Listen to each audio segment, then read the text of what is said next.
El VIH, el desafío. Y para ello tengo el placer de presentarles a una persona que lleva 3 décadas ofreciendo respuesta al estigma asociado al VIH desde el ámbito comunitario y haciéndolo precisamente desde esta ciudad, también desde Sevilla. Ella es la persona encargada de moderar esta sesión y él es Diego García, que es coordinador de la ONG Adara Sevilla Checkpoint. Así que con él les dejo. Gracias.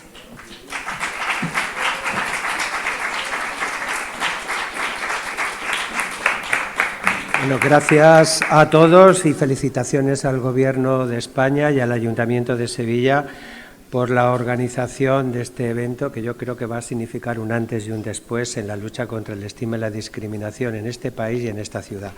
Es un placer para mí presentaros a una gran amiga y a una gran activista en los derechos de las personas con VIH, es a María José Fuster Ruiz de Apodaca, que no solo es doctora en Psicología Social y máster en Metodología de las Ciencias de la Salud, con un enorme recorrido en investigación que la lleva desde tratar temas relacionados con resultados reportados por pacientes en PROS, sino también en multitud de estudios, uno recientemente hecho con nosotros, donde se demuestra que la intervención por pares mejora no solo la calidad de vida de las personas con VIH, sino también sus valores inmunológicos y ciertos valores de salud física medibles. Investigadora, amiga y una gran mujer, María José Fuster, por favor, sal al estrado y nos va a dar la lección inaugural de esta jornada.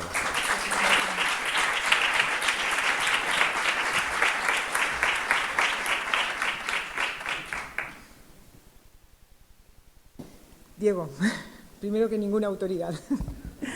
Autoridades, instituciones, delegados, asistentes, queridas amigas y amigos y amigues, voy a dar paso a presentar el reto que supone el estigma y la discriminación asociados al VIH y las acciones que se proponen desde la declaración política elaborada en el marco de la presidencia española de la Unión Europea. Si me permitís, como no he prevenido imprimir las diapositivas, me voy a poner un poco ladeada para poder seguirlo. El estigma y la discriminación nos ha afectado a las personas con VIH desde los principios de la epidemia y hemos sido nosotras precisamente las que primero hemos respondido y con nuestro activismo hemos conseguido que todos los compromisos internacionales para acabar con el SIDA incluyeran objetivos relacionados con el estigma y la discriminación. Algunos de esos objetivos son los Objetivos de Desarrollo Sostenible. En concreto, hay alguno que pone el foco en terminar con todas las formas de inequidad. También la declaración política de la ONU sobre el VIH insta a los gobiernos a poner en marcha acciones transformadoras para poder poner fin y eliminar las barreras que todavía impiden acabar con el estigma y discriminación y el respeto a los derechos humanos. Una muestra de ello es la firma que deberíamos haber presenciado esta mañana, pero que la sabemos y hemos tenido el gusto de escuchar a Ramón, con la Alianza contra todas las formas de discriminación. Sin embargo, el progreso, como hemos visto, no ha sido suficiente y existen todavía barreras sociales, actitudinales, en las leyes, en las políticas, que están totalmente impregnadas de estigma y discriminación. El estigma y la discriminación tiene unos conductores que los conocemos muy bien, tiene unos facilitadores e intersecciona con diferentes condiciones sociales, creando estigmas interseccionales, tiene diferentes manifestaciones, algunas provienen de fuentes externas, como por ejemplo el estigma y la discriminación que proviene de las instituciones o de la sociedad, o el que proviene de fuentes internas, como por ejemplo el estigma que se anticipa o el que se internaliza. Todo ello tiene unos resultados muy negativos y muy graves, tanto en términos de falta de acceso a derechos y servicios, como en términos de salud individual de las personas con VIH y un gran impacto en la salud pública. A continuación, voy a hacer un breve repaso de algunas evidencias de estigma y discriminación que todavía existen en Europa. Con respecto, se encuentran diversos indicadores en las encuestas europeas que hemos ido viendo, que también han presentado en otras reuniones del ECDC y de ATG y otras encuestas, que hay síntomas importantes de estigma internalizado y que esto se asocia con una peor salud mental y que promueve el aislamiento social de las personas con VIH. También las personas con VIH en Europa experimentan abusos verbales, físicos, chantajes y otros tipos de rechazo por personas de referencia, como sus familiares, sus amigos o sus parejas sexuales. Y esto se asocia con el estigma internalizado, con peor salud y también con una peor satisfacción con la vida. Además, las personas con VIH nos enfrentamos a la discriminación múltiple y a la interseccionalidad del estigma, que en lo que consiste es en una sinergia de desigualdades que crea un estigma que es más grande que la mera suma de las inigualdades que lo componen. Leer en inglés y... Respecto a las actitudes públicas de rechazo, hemos ido observando que ha habido una mejora en ellas, pero que todavía existen indicadores de rechazo, especialmente cuando las situaciones implican un alto grado de proximidad o contacto con las personas con VIH. Vemos también en los diferentes estudios que muchas personas todavía siguen teniendo creencias erróneas sobre las vías de transmisión, pensando que se puede transmitir por contacto social y que el conocimiento del tratamiento como prevención es muy bajo. También ha habido avance en las actitudes hacia las poblaciones clave, pero encontramos una gran variación entre países, cuando en algunos casos son minorías y en otros mayorías muy relevantes. Por ejemplo, vemos grandes diferencias entre países como Suecia o Holanda versus Eslovaquia o Bulgaria. En cuanto al ámbito sanitario, que se ha hablado extensamente, vemos cómo existen indicadores de que las personas con VIH sufren discriminación en el ámbito sanitario, que esto les preocupa y que al final acaba redundando en que no se revele el estatus en el ámbito sanitario, que no se confíe en la privacidad de la historia clínica, que haya retrasos en la prueba, en el testeo, fallos en la adherencia, en la retención en los cuidados. Y también sabemos que hay poblaciones con factores de vulnerabilidad que sufren todo esto más y también las personas que sufren más comorbilidades porque están más expuestas a más especialidades médicas. Tenemos también evidencia de que hay estigma estructural en el ámbito sanitario porque no hay acceso, por ejemplo, de personas que tienen factores de vulnerabilidad a la PrEP en muchos países o porque no hay acceso para migrantes en situación irregular a los servicios de prueba y de tratamiento. Ello pese a que tenemos unos objetivos humanitarios definidos para el año 25 relacionados precisamente con la prevención y con el acceso. En el empleo se encuentran también en las encuestas europeas indicadores de que existe discriminación y de que el estigma anticipado desalienta a las personas con VIH a buscar trabajo, a presentarse a promociones o a permanecer en sus trabajos. También tenemos evidencias de estigma estructural. Por ejemplo, todavía hay 2 países de la Unión Europea que requieren el test de VIH para entrar y para trabajar y que prohíben la estancia o la residencia. En España revisamos las exclusiones que el ministro comentaba antes que había en el ámbito público para el empleo y también, aunque lo revisamos aquí, esto ocurre en otros países. También vimos que era imposible acceder a los seguros o era difícil o caro y esto tiene grandes implicaciones en términos de no poder acceder a la vivienda o de que estudiantes extranjeros con VIH, estudiando en otros países, no tengan acceso a la asistencia sanitaria. En España, como ha dicho el ministro, hemos hecho intentos para reparar esta situación y desde 2008 está prohibido discriminar de los seguros en la ley, también las otras avances que mencionaba el ministro, pero todavía la regla no es efectiva del todo porque hay compañías que no lo cumplen o que ponen precios muy caros. Pese a que hay un compromiso internacional de acabar con las leyes punitivas hacia las personas con VIH, nos encontramos diversos ámbitos, por ejemplo, en el ámbito de la criminalización del VIH, en los países, ningún país de las regiones del centro y del oeste de Europa tienen leyes específicas que criminalicen la transmisión. 21 países lo que hacen es usar las leyes generales, pero sí que hemos observado que hay un conocimiento muy pobre en los procedimientos judiciales por los profesionales de cuestiones clave como la transmisión del VIH, y ello acaba redundando en sentencias injustas y que perjudican a las personas con VIH. Suecia sigue manteniendo la obligación de revelar la condición de persona con VIH y 5 países en el este de Europa, 2 que están en la Unión Europea, todavía aplican leyes criminales. Todo esto redunda en que, según las encuestas europeas, un 28% de las personas con VIH estén preocupadas por la criminalización. Las relaciones sexuales entre personas del mismo sexo son legales en todos los países europeos. Sin embargo, el trato discriminatorio va más allá de la despenalización básica y afecta a importantes derechos.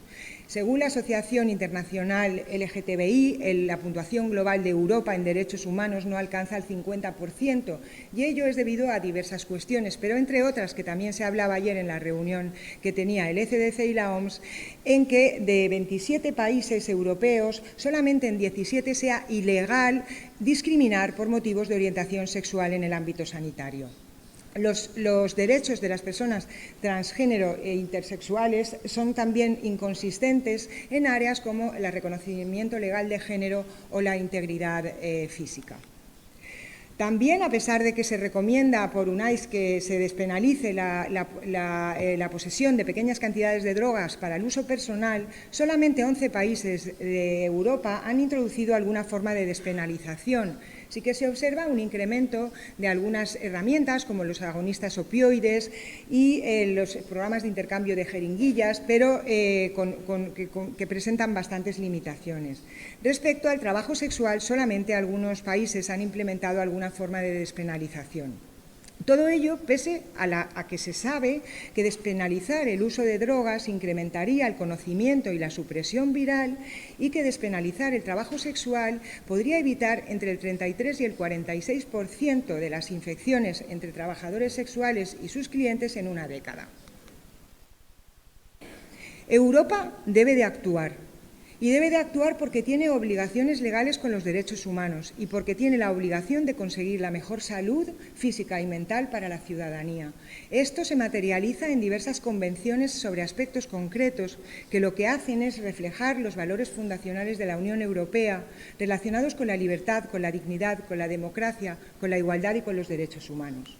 Y debe de actuar también porque tiene importantes compromisos políticos con la estrategia, fundamentalmente la estrategia global contra el SIDA y los conocidos objetivos para el año 25, pero también por otra multitud de compromisos internacionales. Esta declaración política propone una serie de acciones para que nos pongamos las pilas. Y entre ellas no están, he hecho un resumen. Tenemos que reafirmar el compromiso político de poner fin al VIH y también al estigma y la discriminación. Hay que implementar estrategias contra el estigma que estén lideradas por la comunidad y con un enfoque comunitario, que estén plenamente financiadas. Y tenemos que implementar las estrategias de igualdad acordadas por la Unión Europea. Tenemos también que llevar a cabo una recogida fiable y eficiente de los datos que permita monitorizar bien los objetivos internacionales y desarrollar nuevas medidas si se necesita, entre ellas indicadores para medir la calidad de vida de las personas con VIH. Se necesita también mejorar la protección legal de las personas con VIH y terminar con las leyes que penalizan y que dañan a las personas con VIH y con las exclusiones que todavía permanecen en diferentes ámbitos. Es necesario también, en el ámbito sanitario, que las mujeres con VIH tengan acceso a todos los servicios sexuales y reproductivos y que tengan estos servicios perspectiva de género. Y también el acceso de los migrantes en situación irregular a todos los servicios de prevención, tratamiento y cuidados. Por supuesto, la necesidad de acceder a todas las personas a la PrEP que tengan necesidad clínica y el desarrollo de servicios integrados de salud que incluyan la salud mental como una parte fundamental de ese modelo. Tenemos que promover la creación de modelos centrados en las personas, en donde los pacientes estén involucrados en absolutamente todas las etapas del proceso. Y esa integración de servicios necesita contar con todos los servicios para mejorar nuestra calidad de vida. También hemos de luchar contra la discriminación en el ámbito sanitario y para eso hay que aplicar y revisar qué procedimientos hay y qué medidas en los ámbitos sanitarios y implementar la formación que se necesite, los procesos de sanción y de reparación adecuados. También promover campañas públicas contra el estigma, tanto a través de los medios sociales de masas como de las plataformas sociales. Es imprescindible que incrementemos la proporción de servicios sobre VIH liderados por la comunidad y dar apoyo a estrategias antiestigma que sean eficaces y para todo esto se necesita la colaboración muy estrecha con todos los actores claves fundamentales y de forma muy importante la implicación de los parlamentarios. Finalmente, en el ámbito educativo hay que combatir las creencias erróneas, que corregirlas sobre la transmisión del VIH y incrementar el conocimiento de que indetectable es igual a intransmisible. Y necesitamos que todas las personas tengan acceso a todos los modelos de prevención disponibles y a todos los programas de educación sexual, estigma y discriminación. Nos quedan 7 años para el 2030 y tenemos mucho trabajo por hacer y se tiene que hacer de forma urgente. Hemos de hacerlo de forma urgente porque esto nos va a beneficiar a las personas con VIH, pero también va a beneficiar a la sociedad como un todo. Quiero agradecer a las personas y las organizaciones que les dan soporte, que han participado en la elaboración, en la coordinación y en la elaboración de esta declaración política y también a todas las organizaciones que han hecho una revisión externa de este documento.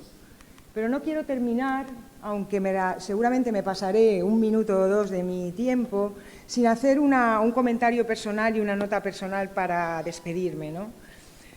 Los que llevamos más de 3 décadas viviendo y luchando con VIH, como Diego, hemos presenciado, sobre todo al principio, muchas situaciones de discriminación muy fuertes, muy lamentables y muy dolorosas, tanto directa como indirectamente.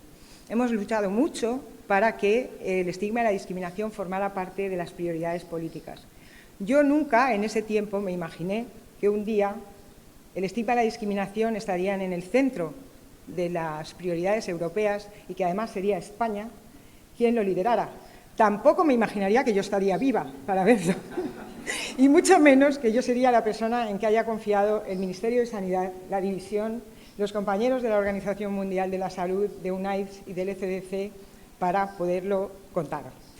Gracias también a las instituciones que me acompañan, a las entidades que me dan apoyo y que colaboran conmigo y con todo y con la respuesta al VIH, SEISIDA, la Universidad Nacional de Educación a Distancia y enhorabuena a mis compañeros activistas por todo lo que hemos conseguido. Es un orgullo ser una activista española con VIH.